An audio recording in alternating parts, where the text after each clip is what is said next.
Hello दोस्तों, तो नमस्कार। आज हम पढ़ने वाले हैं सदिशों के योग का समांतर चतुर्भुज नियम।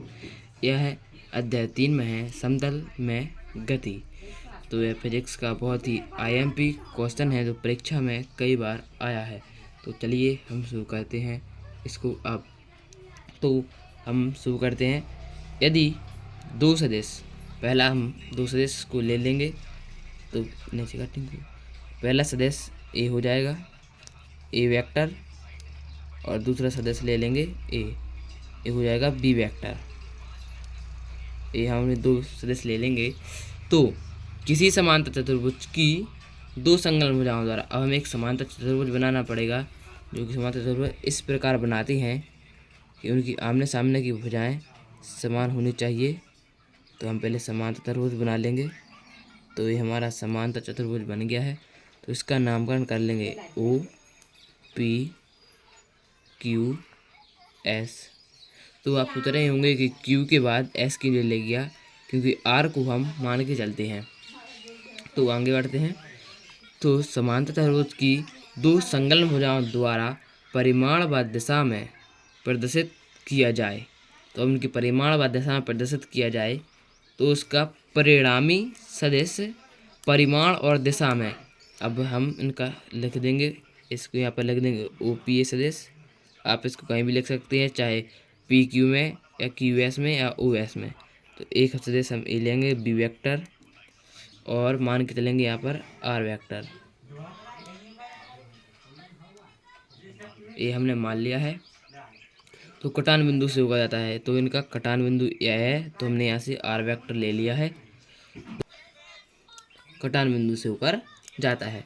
तो इन दोनों का कटान बिंदु ए मध्य ए बीच है, तो इसको हम आर वेक्टर ले लेंगे। तो अब हम बताते हैं कि R equal A vector plus B vector, क्योंकि यहाँ पर ओ ए मान के चलेंगे, सॉरी यहाँ पर गलत हो गया है, ओ क्यू बराबर, अब ए दो ओ पी है तो ए की स्थान पर रख देंगे O P vector plus O S vector. तो यह नियम बहुत ही सरल और इजी है। तो इसको हम एक बार पढ़ के बता देंगे कि यदि दो सदिश को किसी समांतर चतुर्भुज की दो संलग्न भुजाओं द्वारा, मतलब दो सदिश ए ओ पी व ओ एस ये दूसरे से, तो इनके दो सदस्य हैं।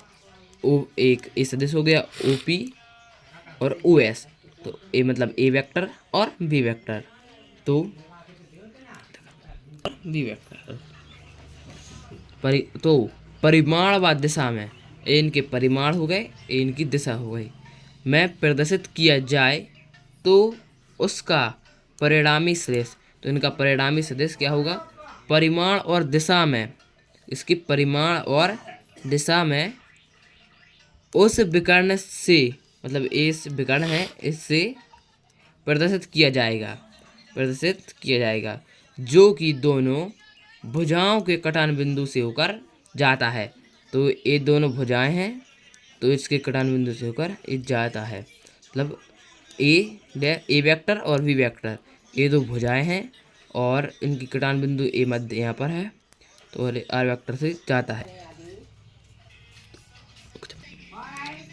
ए दो हमारे सदस्य हो गए और ये आर वेक्टर हो गया। तो हमारा समीकरण ए बन जाएगा R vector equal A vector plus B vector. तो हमारा ए बन आ जाएगा O A O Q vector equal O P vector plus O S vector.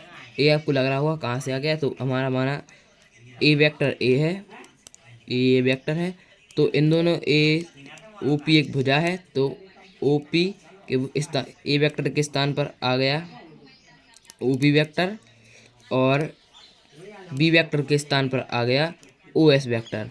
क्या आ गया, ओ एस वेक्टर, और आर हमारी संलग्न भुजा है, तो हो जाएगा ओ क्यू वेक्टर। तो हमारा ए आ गया भाई बी। तो भाई हमारा इस समांतर चतुर्भुज नियम बहुत ही इजी और सरल है। तो वीडियो पसंद आई हो तो ज़रूर वीडियो को लाइक करें और चैनल को सब्सक्राइब करें। और हम इसके आगे लाने वाले हैं सदस्यों के योग का त्रिभुज नियम लाएंगे। अब ये चतुर्भुज नियम है, अभी त्रिभुज नियम भी लाने वाले हैं जो समतल गति का बहुत ही IMP प्रश्न है, जो बोर्ड एक MP बोर्ड में तो बहुत ही पूछा जाता है। तो कृपया चैनल पर बने रहें एंड चैनल को सब्सक्राइब करें। धन्यवाद।